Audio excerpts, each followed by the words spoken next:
Bom, vamos lá. Seja muito bem-vindo. Talvez a aula mais importante, pelo menos essa primeira parte aqui, né, do NVV. Meu velho, se tu entender isso daqui, tu nunca mais vai ter dificuldade em gravar conteúdo, tu nunca mais vai ter dificuldade em produzir, escrever conteúdo, tu nunca mais vai ter dificuldade em nada. Eu abro aqui o mapa mental, gravo com você, eu gravo uma vez só, eu só vou editar se tiver algum corte, assim, uma coisa muito específica, mas se não, do jeito que eu produzir, vai sair. Por quê? Porque eu domino esses 14 conceitos. Esses 14 conceitos aqui, 14 não, número aleatório, é o meu número preferido. Então é de minha autoria e eu decidi colocar 14, tá? Eu peguei isso aqui de vários lugares diferentes, tem lei do poder aqui, tem é, questão de arquétipo, tem questão de persuasão, tem, cara, tem coisa de tudo quanto é lado, de tudo que eu estudei durante todo esse período e eu resumi aqui em 14 pontos para estipular o nosso método, tá? Então, cara, se tu dominar isso daqui, vai ficar fácil, beleza? Bom, primeiro, a lei mais importante de todas, vamos começar pelo começo, né? Chame a atenção primeiro, execute depois. Cara, vamos lá. Se entrar no meu perfil hoje, no dia que eu tô gravando isso daqui, na quarta-feira de madrugada, dia 16 de outubro, você vai ver que eu fiz um destaque do Pedid, e aí ele bombou, deu quase 600 mil visualizações, chegou uma porrada de gente querendo saber daquilo, eu fiz o destaque. O do Pablo Marçal ainda não viralizou. Não tem, a atenção não está comigo sobre isso. Então eu não vou fazer esse destaque agora, eu não vou colocar energia nisso daqui agora. Então o que eu vou fazer? Eu vou continuar produzindo conteúdo, quando eu estourar um conteúdo nisso, eu vou lá e faço.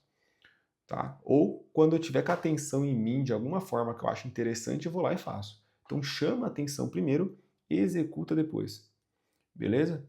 Senão você vai ser o cara que está executando para ninguém. E aí temos um problema muito grande. Então chama a atenção primeiro, executa depois. Isso vai te ajudar, inclusive, na velocidade. Vou até colocar aqui, ó. Você coloque pressão sobre você mesmo. O que acontece?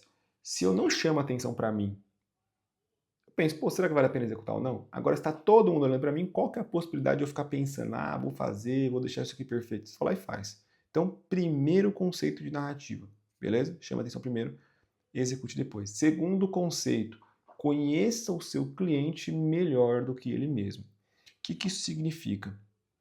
Ó, uma forma que eu faço aqui para a coisa ficar fluida. Faça pergunta e aprenda em todas as oportunidades. A gente não vai entrar em gatilho aqui da narrativa, mas uma coisa que eu uso bastante é algo chamado reconhecimento.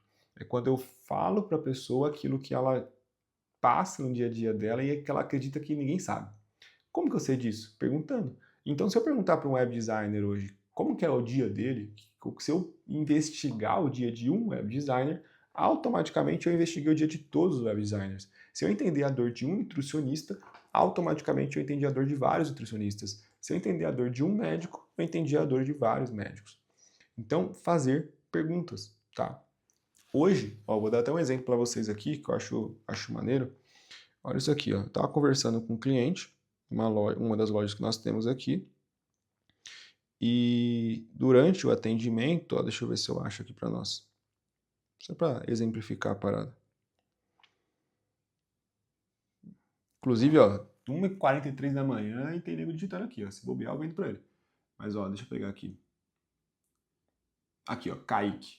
O nosso amigo Kaique mandou músico e eu perguntei, cara, tá procurando tênis para usar nos shows mesmo ou mais pro dia a dia? Ele me respondeu, para as gigs mesmo. Não sei se vai dar para ver aí. Para as gigs mesmo e não para o dia a dia. Olha aqui que eu mandei de áudio para ele. Pô, Kaique, que top, cara. Que top. Pô, vai ser uma honra aí, viu? E já prepara que depois que chegar o primeiro, é um atrás do outro, hein, velho? Não conheço ninguém que comprou e parou, velho. E, cara, o que é gig? Gig? Não conheço esse termo, não, velho. Pronto, perguntei pro cara, velho. Não tô falando de tênis. Então eu falei ali, mas, cara, já perguntei pro cara o que é gig, né? E aí ele me explicou. Ô, mano, a gente fala gig, é como. Vamos supor, vou tocar com o João. Aí é a gig do João, vou tocar com a. Pronto, entendi o que é gig. Vocês conseguem entender o tamanho disso? Se chegar daqui a uma semana, daqui a 2 semanas, daqui a um mês, um outro cara com perfil parecido com o dele, e aí, cara, tu tá pensando em pegar um tênis pra usar na gig? Pronto. Já conectei com esse cara. Pô, tu conhece que não sei o quê. Então, cara, quando tu conhece teu cliente melhor do que ele mesmo, tá entendendo o poder disso daqui, cara? Então, isso aqui é uma coisa que você tem que fazer. Faça perguntas e aprenda com todas as oportunidades. Quem roda campanha de mensagem, eu sempre falo isso. Se tu roda campanha de mensagem, tu tem um paraíso na tua mão, velho. Porque tu tá vendendo e entendendo tua audiência. Se o cara não vai comprar, se o cara vai comprar, foda-se. Pergunte, converse com a galera, troque ideia com a galera, entenda tudo, mano. Tu vai usar isso lá na frente, tá? Terceiro ponto, terceiro elemento da narrativa. Reforce a sua afirmação repetidamente e veja ela expandir. Então, cara, em vez de eu ir lá nos meus stories e falar o seguinte, tudo é narrativa, eu falo isso hoje. Aí eu espero uma semana e eu falo, tudo é narrativa. Aí eu falo daqui a um ano, tudo é narrativa. Você percebe que tudo é narrativa, ele tá desse tamanho. Aí ele murcha, aí eu falo de novo, ele sobe pra cá. Aí ele murcha, eu falo de novo, ele sobe pra cá. Isso no cérebro do cliente, né? Então ele meio que ocupa um espaço na cabeça do cara, e se eu paro de falar aquilo, se eu paro de reafirmar aquilo, o bagulho vai diminuindo. Agora, se eu falo todos os dias, existe um estudo, tá, do Hélio Couto, que fala de pelo menos 7 vezes por dia para assimilar a ideia. Mas se eu falo todos os dias, várias e várias vezes, tudo é narrativa, tudo é narrativa, tudo é narrativa, tudo é narrativa, tudo é narrativa, tudo é narrativa. O que está acontecendo? Não é que eu estou colocando várias afirmações, eu estou só expandindo a mesma afirmação na cabeça do cara. E aí, o que acontece? Quando essa afirmação está gigante na cabeça do cara, eu começo a ocupar vamos dizer assim, certos espaços mentais que ele já começa a olhar as coisas com a ótica de que tudo é narrativo. Então, por exemplo, eu tô lá falando tudo é narrativa, tudo é narrativa, tudo é narrativa, tudo é narrativa. Aí esse cara começa a assistir o jogo, ele já começa a pensar, mano, qual que é a narrativa que tá melhor aqui, velho? Qual que é o time que tá melhor, tem a história mais legal, porque é esse time que vai ganhar. Entendeu? Então ele já começa a olhar o mundo de acordo com a afirmação que eu coloquei na cabeça dele. Então, reforce a sua afirmação repetidamente e você vai ver ela se expandir, tá? Quarto, fugiu a palavra aqui, quarto conceito. Você deve parecer uma novidade, alguém melhor ou mais empolgante, barra empolgado do que o comum. Então, se todo mundo está se comportando de maneira atípica, você tem que ser mais empolgado, mais enérgico. Ou você tem que parecer uma novidade. Cara, tá todo mundo falando sobre A, eu tô falando sobre B. Ou você tem que parecer alguém melhor, tecnicamente falando. Cara, esses caras aí, eu consigo ser complementar a eles. Tá? Esse aqui é o quarto ponto, nem tem tanto muito para aprofundar. Se você olhar aí, por exemplo, principalmente na campanha política, você vai ver algumas referências legais sobre isso. Então, cara, todo mundo está no sistema, eu estou fora do sistema. Ou seja, eu sou algo melhor, eu sou uma novidade, eu sou algo empolgante. Cara, eu tô com sangue no olho, os caras estão levando isso aqui como carreira política, eu tô, porra, dedicado, vou dar a minha vida. Tá? Só pra gente entrar nesse ponto. 5. Use algo que a pessoa já acredita para implementar a sua ideia na mente dela. Então vamos lá, você quer vender a ideia de que. Vou dar o exemplo do Ryan. O Ryan está fazendo muito isso porque o Ryan tem um negócio lá de audiolivro. Então ele quer vender a ideia de que livro físico as pessoas não leem mais, agora as pessoas ouvem livros.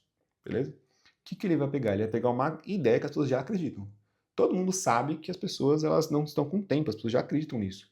Então ele ia pegar, como as pessoas estão sem tempo, coisa que você já acredita, livro físico não funciona mais, o que funciona agora é audiobook. Então ele coloca a ideia dele junto com alguma coisa que as pessoas já acreditam. Lembra disso. 6. Quanto mais o seu cliente te vê, mais confiável você fica. Isso aqui é importantíssimo, tá? Não importa o que você vende, não importa o que você fala, se ele está te vendo repetidamente, você está ficando mais confiável para ele. Beleza? Então, você começa a pensar formas. Pô, como que eu preciso aparecer várias vezes? Cara, eu posso investir em tráfego? Faz sentido investir em tráfego para aparecer várias vezes? Faz. Mas a gente tem várias formas de aparecer gratuitamente. Tu pode socar lá uma porrada de views por dia, por exemplo. É melhor você ter 6 views por dia do que um reel super produzido, por exemplo. Tá? A gente vai entrar aprofundar nisso aí quando a gente for falar de difusão de narrativa, né? Técnicas de difusão de narrativa, ferramentas de difusão de narrativa. Beleza? Então você aparece repetidamente, por exemplo, eu tenho 4 mil seguidores, mas para quem me segue eu já estou num nível de confiança muito grande para eles, porque eles estão me vendo o tempo todo. 7. Tá? Deixe o seu cliente ver algum erro seu ou alguma fraqueza sua, porque se ele se sentir superior a você em alguma área, ele vai se aproximar para te oferecer ajuda. Isso aqui é um ensinamento tirado do livro Expert Secrets, do Russell Brunson, que é você deixar com que o cara ele veja ali um ponto falho seu. né? Pra você não parecer perfeito demais. Então, pô, se tu fica puto com alguma coisa, vai lá e fala que tá puto, e demonstra que tá puto. Se tu fica chateado com alguma coisa, demonstra que tá chateado. Se tu tem um defeito, cara, eu, por exemplo, tenho um defeito com página, velho. Eu tenho um defeito com página, talvez é por isso que tem até alguns web designers aqui, e a galera do web design gosta de mim, porque, mano, esses caras veem que eu, porra, talvez seja meu defeito.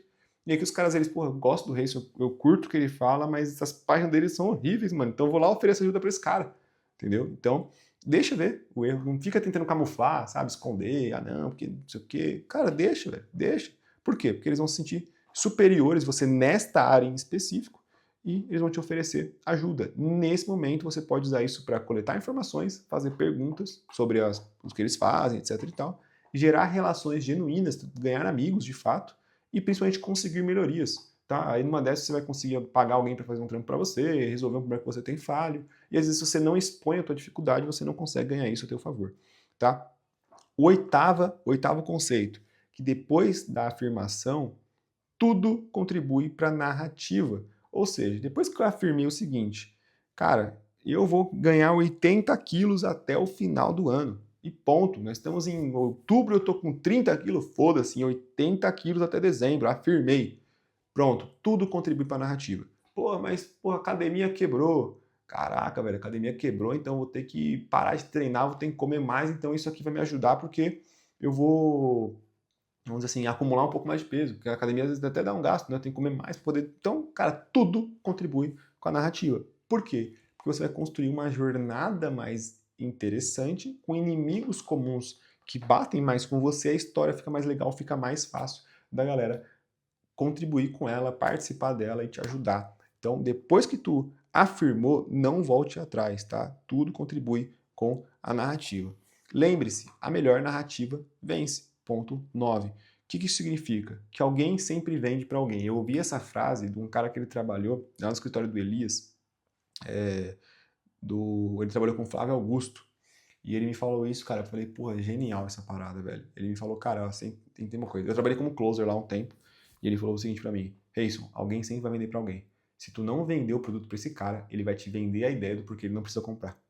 Então ele vai te falar que ele tem que falar com a esposa, que ele tá com o cartão zoado, ele vai te vender a ideia de que ele não precisa daquele produto. Então alguém sempre vende pra alguém, ou seja, a melhor narrativa sempre vence. Então, quando você entende esse ponto aqui, cara, as coisas elas ficam muito claras, tá? Fica muito, muito clara mesmo. É simplesmente um jogo, beleza? É totalmente um jogo. Você vai fazer a tua construção, o cara vai fazer a construção dele do porquê ele não precisa comprar aquilo. Se tu for mais fraco do que ele tiver, ele vai vencer e você vai ficar sem dinheiro, ele vai ficar com o dinheiro dele no bolso. Isso aqui é só um jogo de transferência de renda. Você quer tirar o dinheiro do bolso dele e colocar no teu, e ele quer manter o dinheiro dentro do bolso dele. Se ele entender que colocar dinheiro no bolso dele, seu, vai dar mais dinheiro para ele, ele vai dar. Então é só isso, é um jogo, beleza? Ponto número 10. O poder é dos que pensam. O que isso aqui significa? Tem um vídeo do Elon Musk, cara, que eu acho maravilhoso, que é o seguinte. Alguém faz uma... Pô, tá pegando fogo lá acho que é na SpaceX, o lançamento deu tudo errado e tal, e, mano, pau quebrando, e alguém chega no Elon Musk e fala pra ele, mano, o que a gente vai fazer? O que tá acontecendo? O Elon Musk, ele para, ele olha, ele fica assim... Se não me engano, ele fica uns 10, 15 segundos em silêncio. Aí ele vira e fala, pô, você faz isso, você faz aquilo, eu vou fazer tal coisa, a gente vai fazer isso, isso, isso. Poder é dos que pensam. Eu já vi muita venda sendo perdida, porque no atendimento, por exemplo, o cliente manda mensagem, ah não, não é esse tênis que eu queria, não era esse produto que eu queria, ou pô, não estou precisando disso agora, ou não estou precisando desse serviço agora, ah, tudo bem, muito obrigado, responde na lata. Lê a mensagem, interpreta, mas cara não está precisando disso agora. O que eu posso fazer para resolver isso aqui pro cara, velho? Pô, o cara não vai comprar agora porque o cartão dele tá zoado? O que dá para fazer, mano? Pensa, velho. Porque o poder tá na mão de quem pensa. Puta, então dá pra fazer assim. Dá pra eu pegar, jogar uma parte no cartão, consigo fazer assim, vamos resolver esse problema desse cara. Tô aqui com um amigo meu aqui em casa, a gente tá fazendo um trabalho na loja de iPhone, e ele pensou numa puta oferta foda de upgrade de iPhone. Porque ele parou e pensou. Mano, tô precisando, a gente tá querendo chegar nesse objetivo aqui, no caminho que a gente tá, a gente vai ter esse baque aqui de escala. Parou, pensou, identificou uma puta oportunidade foda que ele ia vender assim, daqui a pouco eu conto pra vocês, ele vai vender, mano, tipo, iPhone pra cacete e papo de em 15, 20 minutos ele vai vender um iPhone. Pra você entender. De cliente frio, tá?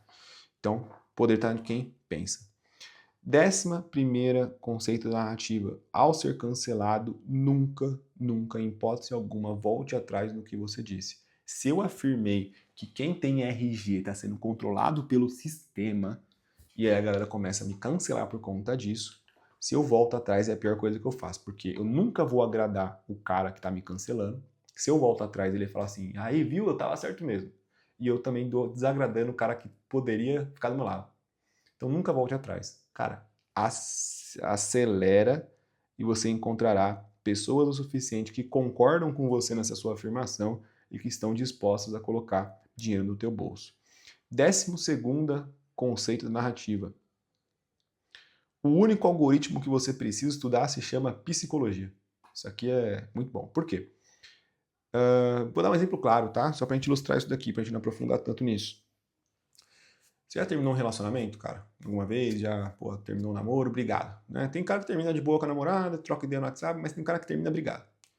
E aí, pô, a mulher bloqueia o cara bloqueia a mulher e tal. Irmão, tem algoritmo que controla o cara, ele criar um fake pra ir lá e olhar a menina? Ou tem algoritmo que controla a menina pra ela criar um fake e olhar lá o que o cara tá fazendo nos stories?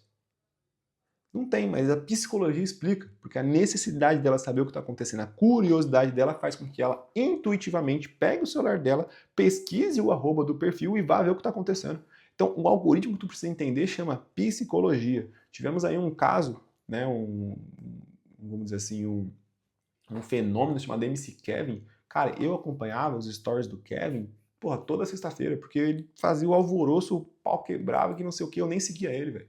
Toda sexta-feira eu lembro disso, cara. Ele tava lá na minha cama lá, eu pesquisava na barra MC Kevin, abria os stories dele e entrava. Aí eu via o caos pegando fogo, eu dava risada, rachava o bico, mandava pros meus amigos. Aí lá, Deolane Bezerra, vamos ver o que ela tá fazendo, né? O que ele tá apontando e tal. Aí lá na Deolane e tal. Então, cara, por quê? Porque a psicologia, velho, era muito interessante saber o que estava acontecendo. Então não precisava esperar o algoritmo me entregar. O Kevin não precisava estudar o algoritmo. Ele não precisava fazer as técnicas de SEO para me entregar o vídeo dele. Ele só era interessante para as pessoas, beleza? 13º ponto. Não existe sorte. Só que eu não vou nem aprofundar nisso daqui, cara. Se você construir uma narrativa, conseguir alguma coisa, conseguir algum resultado e falar assim, ah não, é que eu tive sorte, tu jogou tudo fora. Não existe sorte. Tá? Você sabe o que você está fazendo, você não está fazendo nada de maneira inconsciente. E 14ª regra, 14º conceito, reputação é dinheiro no bolso, tá? Todos respeitam o resultado. Pronto. É de isso que você tem que dominar, cara. Para e pensa sobre isso. O poder é dos que pensam. Leia essas frases e internaliza isso daqui na tua cabeça, velho. Internaliza isso aqui na tua cabeça. Pô, na hora que eu estiver pensando, puta, mas eu vou passar vergonha, quer saber? Reputação é dinheiro no bolso, foda-se, eu faço essa porra. Ah, não, mas se der errado, se no meio do caminho as coisas começarem a travar, mano, depois da afirmação, velho, tudo contribui pra narrativa. Vocês estão entendendo o que eu tô te falando? Então, quando tu domina esses 14 conceitos aqui, meu velho, tu fica literalmente imparável. Fechou? Tamo junto, é nóis. Qualquer coisa, conta comigo. Só mandar no grupo o que você achou dessa aula.